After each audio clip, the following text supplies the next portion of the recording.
Again, public social covenants may lawfully embrace all the relations of human life. It is not merely as individual moral subjects or private Christians that men are warranted to enter into covenant with God. In all the relations of life, they are under the divine law. Of course, in the relations of life, whether as members of a family, a church, or a nation, as parents or children, as ministers or people, as magistrates or subjects, they may and ought to avouch the Lord to be their God. Nor is this obligation on individuals only, but on societies, and societies too of all kinds, domestic, civil, and ecclesiastical. Societies not less than individuals are under law to God. When men form themselves into associations, they cannot be understood as escaping in their associated capacity from the obligation of the divine law. Societies are just large moral subjects. Being dependent on the will and sustenance of God, societies must be regarded as subject to His law and amendable to His authority as much as individuals. Quote, all the members, though many, are one body, unquote. And the law which binds the members must bind the body also. It follows that men in all the social relations of human life may enter into covenant with God.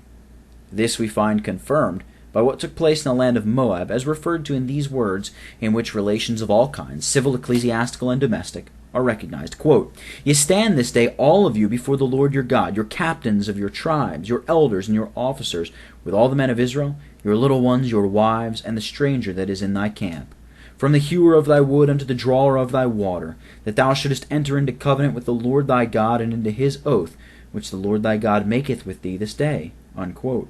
Deuteronomy 29, verses 10 through 13.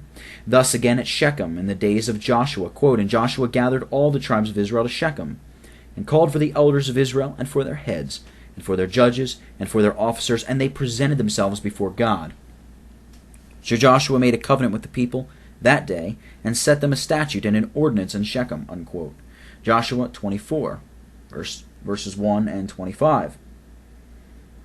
And as an instance of corporate bodies entering into covenant, we may refer to what took place in the days of Asa. Quote, he gathered all Judah and Benjamin, and they entered into a covenant to seek the Lord God of their fathers with all their heart and with all their soul, and all Judah rejoiced at the oath, for they had sworn with all their heart. Unquote.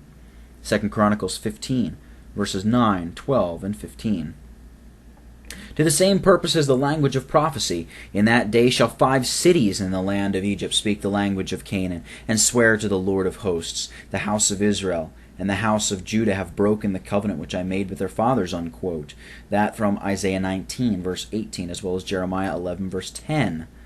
We may here take occasion to remark that it is not indispensable that these transactions be always entered into in one specific relative character. We do not mean by this that a family as such, or a church as such, or a nation as such may not lawfully enter into covenant with God. We can see great propriety in the formation of federal engagements of a strictly domestic or ecclesiastical or national character. But what we intend is that it is not necessary to either the lawfulness or usefulness of such deeds that they be thus exclusively specific. Covenanting is a moral duty, not a positive domestic, ecclesiastical, or national institute. Being competent to the obligatory upon any or all of these, members or different families or of distinct ecclesiastical and civil communities may unite in one bond, framed for a specific purpose, in which all are concerned and adapted to circumstances in which all are alike interested. The famous Solemn League and Covenant of the Three Kingdoms was a deed of this kind. It was neither a strictly national nor exclusively ecclesiastical instrument. Neither, in as far as it partook of the one character or of the other, did it wear an exclusive aspect. It not only embraced much that involves the interests of both church and state, but it was not confined to one kingdom or to one denomination of professing Christians. It comprehended the interest of Scotland, England, and Ireland, then distinct kingdoms, while the Episcopalians and Independents, as well as Presbyterians, united in recognizing its obligation and binding themselves to its provisions. What has now been said may be deemed sufficient answer to those who conceive that covenants can be entered into by men only in the capacity of church members. See McCree on Unity of the Church, page 166. This naturally leads to another remark, namely that public social covenants may be comprehended in their matter may be comprehended in their matter things both civil and religious. We have just seen that persons in all the relations of life may enter into covenant, and that they did so in former times. Whence we infer that duties appropriate to each of these relations may be lawfully comprehended in the matter of a covenant with God. The duties of the first table of the law may with propriety be connected with those of the second table. The covenant in the days of Nehemiah is here in point. Quote, "They entered into a curse and into an oath to walk in God's law," unquote. The whole law, observe, quote, "which was given by Moses the servant of God, and to observe to do all the commandments of the Lord their God," unquote. That from Nehemiah 10, verse 29. The extent of God's law as embracing both classes of duties would seem to afford sufficient warrant, as it surely never can be wrong for any moral creature to engage to do what God has required to be done. Moreover, duties of both kinds are embraced in personal covenants, and no good reason can be assigned why they should not be also comprehended in such things, in such as are public. Besides, things sacred and civil are inseparably associated. The good of the church is intimately connected with the good of the state. The prosperity of Zion may in many ways be affected by the state of civil society, and the peace and prosperity again of civil society by the welfare of Zion. In fine, is not the glory of God deeply concerned in both, being promoted by the peace and order of the commonwealth as well as by the beauty, regularity, and purity of the church? But all this, it may be thought, goes only to show the propriety of entering into engagements to perform both civil and religious duties without establishing the lawfulness of comprehending both classes of duties in the same federal deed. All that we have said may be true, and yet duties of the one kind may be engaged to in one bond, and duties of the other kind in another. It does not follow that the same bond may lawfully embrace both. Such a course of procedure may still lie open to the objection of unwarrantably confounding things that are essentially distinct, of blending, as it has been called, things sacred and common. The objection we hold to be unfounded for the following reasons. To unite is not to confound. To connect is one thing. To blend is another thing. Things may be united or connected without being confounded, or blended, that is, without having their respective distinctive characters destroyed. In the ancient covenants, we have seen, which were sanctioned by the authority and approbation of God, both kings and priests, princes and Levites, united and binding themselves to the performance of their respective duties by the same solemn federal transaction. Both classes of duties, moreover, are laid down in the same Bible, in the same individual sacred book, in the same chapter even, nay, in the very same verse. We have, it said, quote, "Fear God and honor the king," unquote. They are inseparably joined also in the daily practice of every Christian, and everyone knows that the circumstances of divine providence are not seldom such as to render the connection in question utterly unavoidable. Civil rights being often assailed as the means of abridging spiritual liberties, and spiritual privileges being endangered by the plausible pretext of civil rights.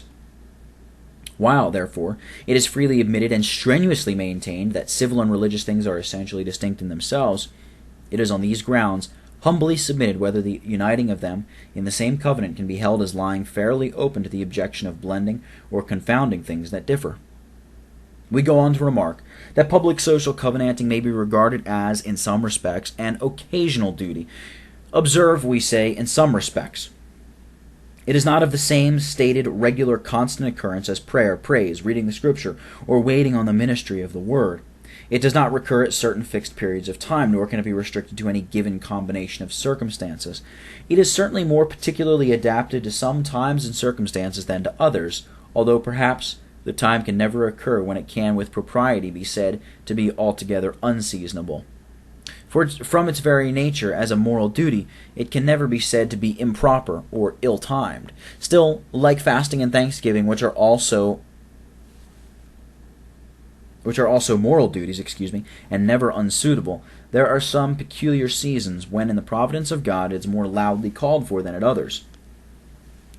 If we allow ourselves to be guided on this point by the examples of covenanting among God's ancient people, we shall find that the duty is not to be restricted to any one state of things, but that circumstances of a widely different character may, from time to time, call to the performance of it. We find, for example, We find it, for example, resorted to by the people of Israel in times of deliverance from danger, as on their coming out of Egypt, when the covenant of Sinai was formed, after being saved from the massacre of Athaliah, when Jehoiada the priest made a covenant between the Lord and the king and the people, and on the occasion of the defeat of Sennacherib, when the stout-hearted were spoiled and slept their sleep, and God, rising to judgment to save the meek of the earth, gave forth the command, quote, "Vow and pay unto the Lord your God," unquote. Exodus 19 verse 6, 2 Kings 11:17, and Psalm 76 verses 6, 9, and 11.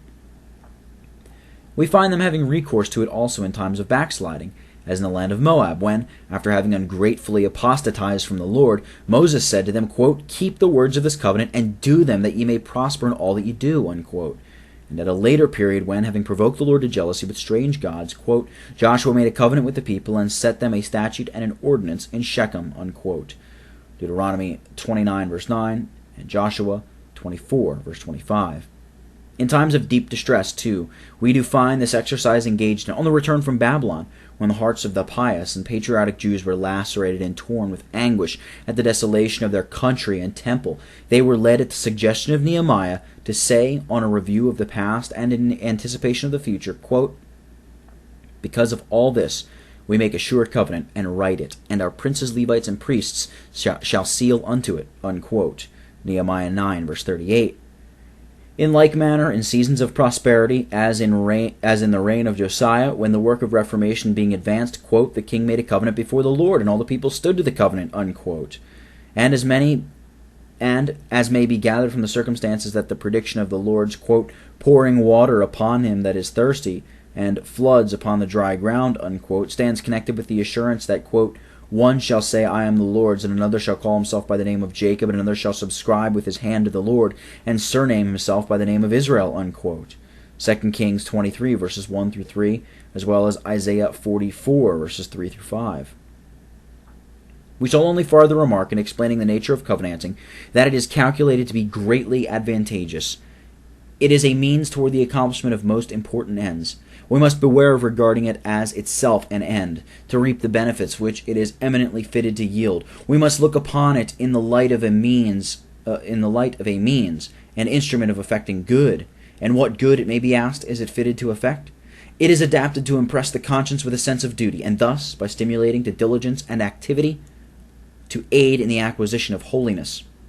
It is calculated to advance intercourse with God, and to impart to the people of God a lively and refreshing sense of the divine presence. It reproves, moreover, the backwardness of the heart, settles the wavering disposition of the mind, and fortifies against the strongest temptations. It is a suitable method of expressing gratitude to the Most High, of professing the true religion before the world, of securing stability in troublous times, and of obtaining comfort in seasons of distress. In fine, by operating as a bond of confederation, it strengthens the foundations of mutual confidence among the people of God themselves, while it tends to present an impregnable front to the opposition of their enemies. On these advantages, however, it is impossible to dwell. Thus much may suffice for the nature of covenanting.